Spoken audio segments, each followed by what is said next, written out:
Hi, my name is Zach. I'm a Christo-pagan, and I went to church today. The reason I went to church is because I have some friends that I haven't seen in a long while, and I figured that was the best way to go see them because planning social stuff is hard because everyone's busy. But anyway, the reason I'm making the video is because I want to talk about something I think is far too common within Christian spaces. That is misinterpreting the Bible. Because even misinterpreting a single word can skew your entire reading of the text, and you have to be really careful about it. So I'm going to go ahead and read the passage in question, talk about how they interpreted a certain phrase, and how that skewed the whole thing. So the passage in question is John chapter 8, verses 31 through 36. All right. So, to the Jews who had believed him, Jesus said, "If you hold to my teaching, you are really my disciples. Then you will know the truth, and the truth will set you free." They answered him, "We are Abraham's descendants and have never been slaves of anyone. How can you say that we shall be set free?" Jesus replied, "Very truly I tell you, everyone who sins is a slave to sin. Now a slave has no permanent place in the family, but a son belongs to it forever. So if the Son sets you free, you will be free indeed."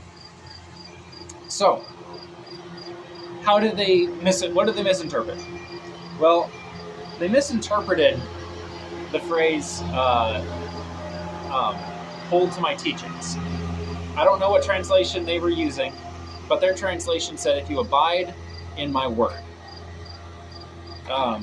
So, what they took abide in my word to mean was if you study the Bible, if you are in it, studying it daily, and are living by the teachings that are in it, right?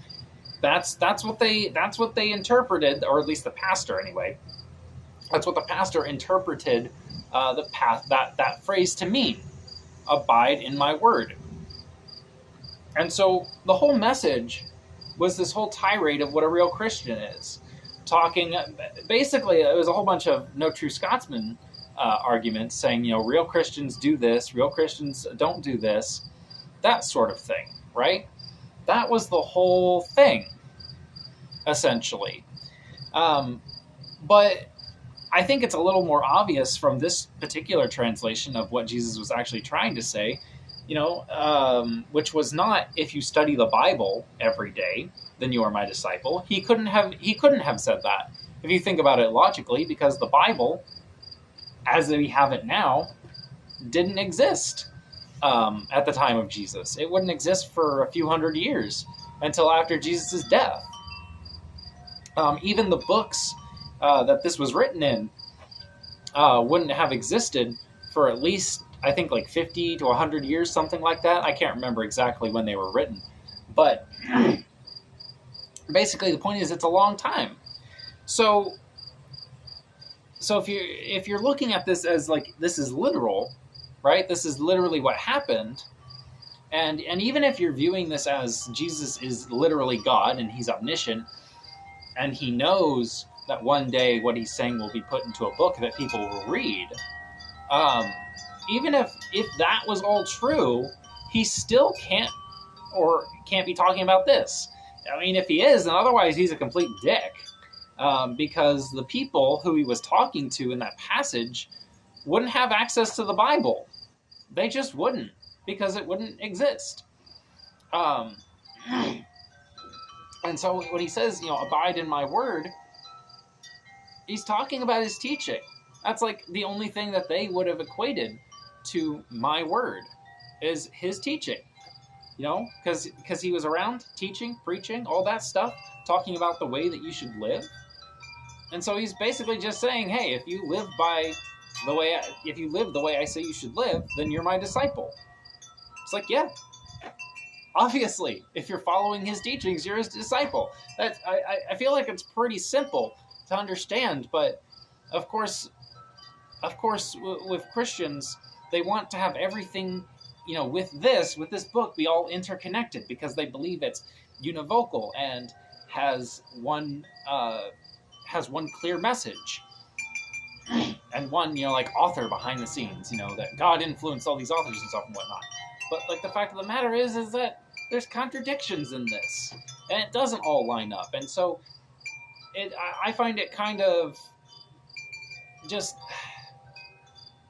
I don't want to say stupid necessarily, but it's like you got to do a lot of mental gymnastics to think that you can follow this entire thing, because you can't.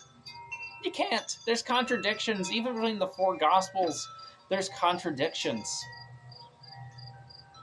So you can't follow the entirety of the Bible. But you can follow Jesus' teachings. And maybe, and even that you have to be selective about, because there are things that Jesus says that contradict each other, because they're written by different authors.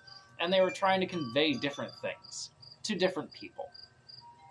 So, yeah, that's the video. Just be careful about mistranslating certain words and stuff. Try to listen to biblical scholarship, and if you can't do that, just try to think about things logically, of like who the audience of this book would have been, and all that kind of stuff. Just try to think about it critically. Anyway, that's it. That's all I wanted to say.